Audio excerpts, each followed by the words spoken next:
Welcome to Nonprofit CEO Spark, the podcast for bold leaders ready to navigate growth and change with energy and confidence. I'm Marcia Beckner, nonprofit founder, former executive director, and culture strategist with nearly 20 years in the social impact world. Each week, I help nonprofit leaders stop spinning out, set boundaries, and design inclusive cultures where all staff can thrive. If you're ready to reignite your leadership without sacrificing your well-being, hit subscribe and let's spark your next chapter together.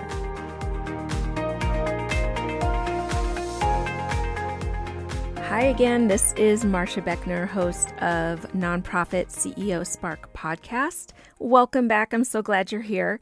If you're a nonprofit CEO or executive director right now and Gen Z feels a little confusing, unpredictable, or harder to lead than past generations, I want to start by saying this clearly. You are not failing. You are leading in a moment where the workforce has changed faster than leadership norms have. Many nonprofit executives tell me that they feel uneasy navigating Gen Z, not because they don't care, but because they don't want to get it wrong. They worry, and maybe you can relate, about being perceived as out of touch, saying the wrong thing, or unintentionally losing talented young staff. Underneath all of that is a deeper concern. How do I keep the organization moving forward without constantly second-guessing myself? That's what today's episode is about, because the challenge with Gen Z isn't motivation, it's not entitlement, and it's not fragility. The challenge is clarity. For the first time in history, 5 generations are working side by side. The World Economic Forum notes that the age spread in today's workforce has never been wider. The experiences shaping each generation have never been more different. Gen Z entered the workforce during global disruption, constant change, and very public institutional failures. Before we go further, I want to recommend a book that helped me and many leaders I work with better understand this stage of life. It's called The Defining Decade by Dr. Meg Jay. I first heard about her on the Mel Robbins podcast, and they talked about how this defining decade of being in your 20s is so instrumental and so developmental. And a lot of us that are in our 30s, 40s, 50s, and beyond kind of forget how hard it is to be in your 20s. And Dr. Meg Jay has done tons of research on this. And some of the reasons that she cited was that it's a hard decade because you're trying to form your identity. You're probably having your first real relationship and possibly your worst relationship, your first job and possibly your worst job. And it's just a very confusing time. And tack on that social media and comparing yourself to everyone's highlights reels. It's no wonder our Generation Zers have a significant amount of anxiety coming into the workforce in addition to AI, right? Let's just throw that on top of everything. I personally am a parent to 2 Gen Zers. They are 20 years old. I have twin boys. And I am also a stepmom, or bonus mom, I like to say, to 2 girls, ages 19 and 22. So we live this every day in the house. And then we also, have our colleagues who are in their 20s and trying to find the way the best they could. So I love this book, The Defining Decade, because it explains that the 20s are not the throwaway decade. They are a period of massive neurological, emotional, and identity development. People in their 20s are forming their sense of competence, their relationship to authority, and their beliefs about work and stability while navigating this world of AI. So when Gen Z struggles with confidence or clarity, it's not because they feel entitled. I mean, that could be it for some people, right? But let's not start there. Let's not make that assumption. It's really they're developing under pressure. And what the research makes clear is that young adults don't need lower standards. They need structure, guidance, and clear expectations. Which brings me to the thesis of this episode. Different generations don't need different rules. They need shared agreements. Most of the tension leaders experience with Gen Z doesn't come from values. It comes from unspoken expectations. So when leaders make exceptions instead of agreements, Gen Z may notice it immediately. When standards feel flexible depending on the person, Gen Z might read that as unfair. And when expectations live in leaders' heads instead of out on the table, Gen Z disengages because they don't know how to win, in quotes. Research from TTI Success Insights, which is a partner of mine, reinforces this. Motivation is not driven by generation.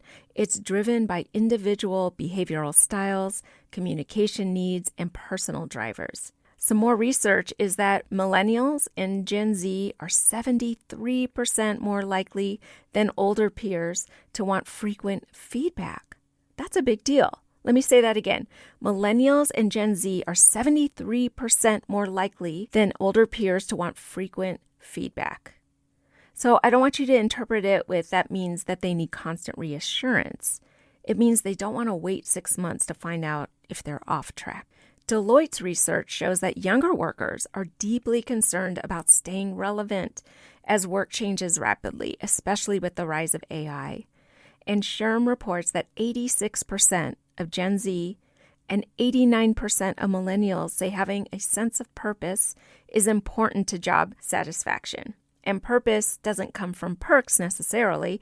It comes from clarity, contribution, and shared expectations. And that's where we in the nonprofit world have an advantage to get that young talent on our teams because we are naturally aligned to mission, purpose, vision, and heart. And that's a huge advantage. Now, I want to share a mistake I made earlier in my nonprofit leadership journey. It's one I didn't recognize as a mistake at the time. When I founded my Lifeline Cancer Foundation back in 2007, I was in my 30s, and I was a brand new mom to my twin boys who were 1 year old at the time. My calendar revolved around childcare, sickness, preschool schedules, and later elementary school and sports. Now, at the time, I had a younger team in their 20s, millennials back then, who were consistently in the office working hard 9 to 5 Monday through Friday. I was in the office unpredictably. I always made up my work, early mornings, late nights, nap times, but this was before hybrid work was really formalized, and so my work was largely invisible. And what I didn't understand at the time was how that invisibility might have landed with my team. And I have regrets about this now, so that's why I wanted to share this with you. My team may have wondered if I was truly committed when I wasn't in the office, if the rules were fair, or if they could count on me. And my mistake wasn't that I needed flexibility around my children. It was failing to create shared agreements around my availability, visibility, and expectations. So looking back now in hindsight, what my team needed wasn't me in the office more. They needed predictability, transparency, and clear expectations, and that lesson fundamentally shaped how I think about culture today.